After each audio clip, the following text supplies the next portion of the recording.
Well, back with Dr. Nazari from Houston. Dr. Nazari, many dentists, well, I don't know about many dentists, but many patients, have heard about a thing called sedation dentistry, sleep dentistry, and they seem to be, well, a bunch of them seem to be liking it because obviously they have a dental phobia and all kinds of things. Are you doing sedation dentistry? Yes, we do have surgeons available that they do use IV sedation to put the patient sedated, and these are for patients who are apprehensive of dental treatment, so they can get the dental treatment done, especially if they are having some extractions, especially the wisdom teeth extraction. We do IV sedation on it.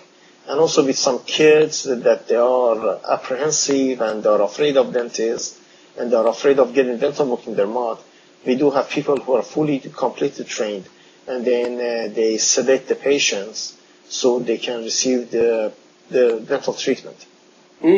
So, I heard it's also for patients who, let's say, have more or less a lots of work to do, like 2, 3, 4 hours of work, so they can knock off almost a full mouth restoration in one visit, because, well, they're kind of like sedated and time is flying. They don't feel like they're sitting 5 hours in a chair.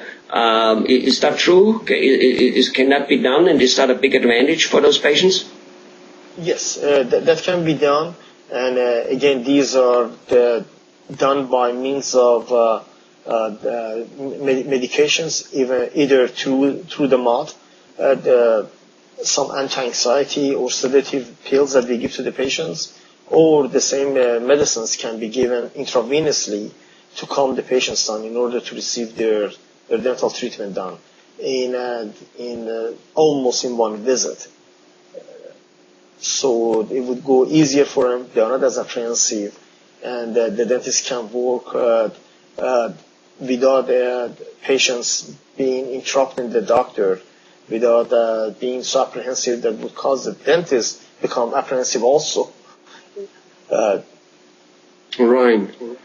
And when a patient is sedated, is he still aware? Is he still alert? Does he still know what's going on?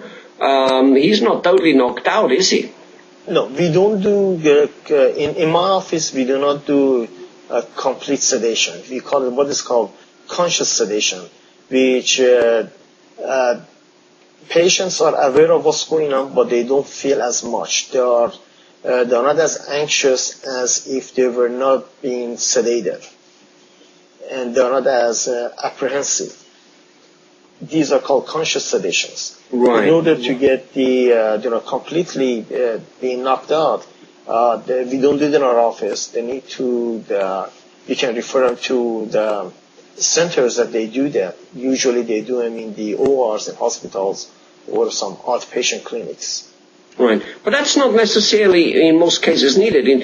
I think most patients prefer very much the half sedation, so that they're still aware, they're still around, they can still they know what's going on. But what I have heard is that afterwards, like next day or whenever, maybe next hour, I don't know, but a little bit down the road, the patient really doesn't know anymore what happened. He doesn't know what was going on, which apparently is a pleasant side effect, kind of like, not to know all the work, all the grinding and things which was going on in the mouth.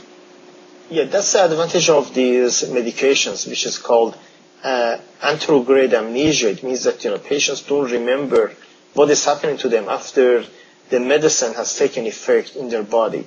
So they do not remember anything after, that they have taken the medication after that time. So the grinding, the pulling, the drilling, whatever the patients want to call it, which we call it dental treatment, they don't remember of that. So it's very, very the pleasant side effect of these medicines. And are there any bad side effects also? Many drugs have bad side effects. Is there anything which you or the industry has noticed? But again, the patient selection is very, very important, and then the knowledge of the dentist in this field. These days, with these medicines that we have, we don't encounter that many bad side effects in overall population. Probably after the treatment, what we call it, they have like this hangover effect. They might be a little bit, tired, druggy, kind of, nauseating. They might, but very, very little, which would go away in like about anywhere between 4 to 6 hours. Right. So I'm always these medications are very, very safe.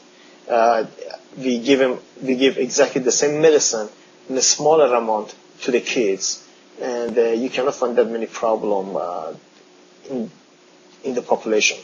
Yeah, well, that's good to hear. I was obviously asking, some type of long-term effects, because obviously a drowsiness, if you just go to a dentist and get a couple of 2-3 shots and get a couple of teeth pulled, most likely a little drowsy thereafter also.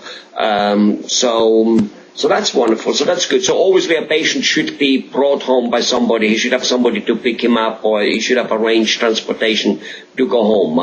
That obviously, right? Yes, absolutely. When we interview the patients and then we decide to sedate the patient, we give them what we call a pre-op and also post-op directions.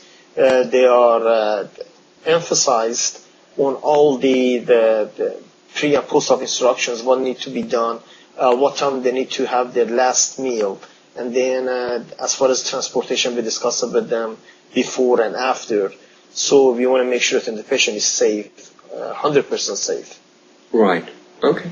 Well, that must be also good for, I know I myself, but I've heard from friends, one of the biggest complaints is when they sit there and they have to keep their mouth open for hours. Does the sedation dentistry help out there a little bit? It doesn't feel so strenuous or so? Yes,